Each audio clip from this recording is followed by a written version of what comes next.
बिस्मिल्लाहिर्रहमानिर्रहीम। पाकिस्तान से जो खबरें मिल रही हैं वो इस तरह की खबरें हैं कि पूरे मुल्क में सिर्फ एक ही टॉपिक है कि पीटीआई की क़यादत को और पीटीआई के लीडर को कत्ल कर दिया जाए, और उसके बाद चोरों डाकुओं का ये टोला जो कि 3.5 साल से मुल्क पे मुसल्लत है, उसको ताक़यामत तक इक़्तिदार में रखा जाए।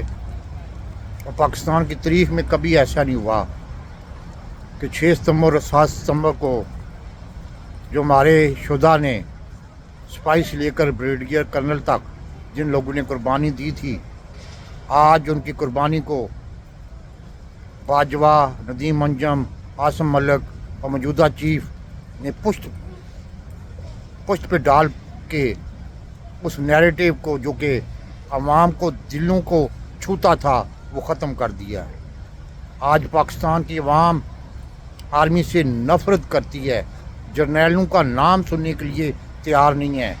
जर्नैलों को अगर वो बग़ैर प्रोटोकॉल के कहीं मिल जाएं तो उनको नंगा करके सड़क पे लटकाना चाहती है। इतनी हद तक बाजवा, नदीम अंजम और आसम मलिक और मौजूदा आसम मनीर की बदमाशी, गुंडागर्दी, बर्बरियत, बादशाह ने लोगों को परेशान कर दिया है। आप तसव्वुर नहीं कर सकते। इस वक्त मुल्क में एक ही टॉपिक है कि इमरान खान साहब को कत्ल कर दिया जाए, चाहे वो बड़े बड़े व्लॉगर हैं, चाहे वो इंटरनेशनल ज़ुल्म खलीज़ादा है, वो भी ये खबर दे रहा है कि इमरान खान साहब की जान ख़तरे में है। इमरान खान साहब को ये कत्ल करना चाहते हैं, और ये बाकायदा तौर पर नवाज शरीफ को पता है कि आसम मनीर और मौजूदा क़यादत जो है वो उनको फंसाना चाहती है, और आइंदा के लिए उनकी सियासत, उनकी पाकिस्तान में रहना मुश्किल बनाना चाहती है, क्योंकि वो कत्ल खुद करवा के तो नवाज शरीफ और मुस्लिम लीग पे लगाना चाहती है। वो इस चीज़ को भांप के उसने बाकायदा पहले ही कह दिया है कि इमरान खान साहब को अगर बीमार हैं उनको बाहर भेज दिया जाए। और बाकायदा तो वो कैप्टन सफदर ने बाकायदा इंकशाफ किया है कि ये प्लान बन चुका है, इस पे आसम मनीर तैयार हो चुका है कत्ल करने के लिए। और जिस तरह इमरान खान साहब को हिब्स पंजाब में इमरान खान साहब को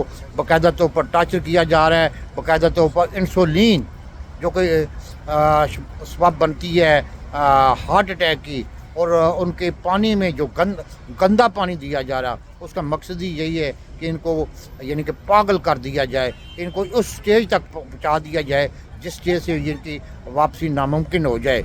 और बाकायदा तौर पर ISI ने ये माहौल बनाने के लिए डॉन को एक हफ़्ता पहले ये ख़बर लीक की थी कि इमरान खान साहब जो है वो बीमार हैं, उनको ये बीमारियां हैं, ये है फलान है टमकान है। ये माहौल बनाया गया था। मेरे पाकिस्तान की आवाम से, ख़ासकर पंजाब की आवाम से अपील है कि ये जो कुछ हो रहा है ये आपके आंखों के सामने हो रहा है। एक पार्टी को 3.5 साल में जिस तरह दबाया गया, जिस तरह उसके यानी कि इस्लामी दुनिया का लीडर, सबका प्राइम मिनिस्टर, इस मुल्क का लेजेंड, दुनिया का लेजेंड के साथ जो कुछ हुआ है वो आपके सामने है। इसको बचाने की कोशिश करो। इस वक्त पीटीआई बिक चुकी है बेचारी।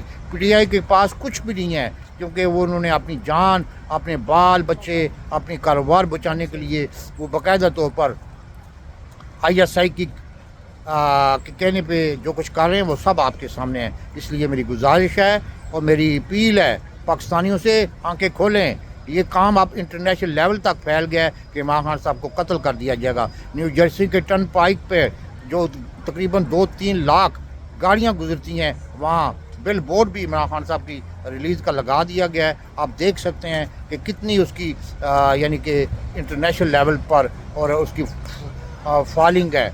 और जो लोग प्यार करते हैं, लेकिन पीटीआई इस वक्त बिक चुकी है। उसमें बाकायदा तौर पर जो आपको पता है KPK से सीनेटर बनाई गई है, वो यूसुफ जई और सनम जावेद ये लॉन्च हो चुकी हैं। शेर अफजल मरवत के बाद ये लॉन्च हो चुकी हैं। ये बाकायदा ख़बर राजा आदिल ने दे दी थी एक हफ़्ता पहले, क्योंकि ये सिर्फ बताने वाले कुछ हैं, करने वाले कुछ हैं। अल्लाह से दुआ करनी चाहिए कि पाकिस्तान को सलामत रखे। पाकिस्तान में इस वक्त कोई किसी को फिक्र नहीं कि सलाह में लोग मर रहे हैं, सलाह में लोग चीखो पुकार कर रहे हैं। कोई फिक्र नहीं कि आटा महंगा गया, कोई फिक्र नहीं है चीनी महंगी हो गया है, कोई फिक्र नहीं है कि कुछ हो रहा है। اور پی ٹی آئی بھی اس کو ایکسپوز نہیں کر رہی. پی ٹی آئی کے پاس بہت سنہری موقع ہے لیکن وہ ایکسپوز نہیں کر سکتی اس لیے کہ وہ بالکل یعنی کہ سائلنٹ ہو چکی ہے کہ مریم نواز نہ ناراض ہوئے, آئی ایس آئی کا سیکٹر کمانڈر لاہور کا نہ ناراض ہو جائے, عاصم منیر نہ ناراض ہو جائے. اللہ خیر کرے, پاکستان بہت برے حالات میں پڑ چکا ہے. آگے دیکھیں کیا ہوتا ہے پاکستان سے زیادہ.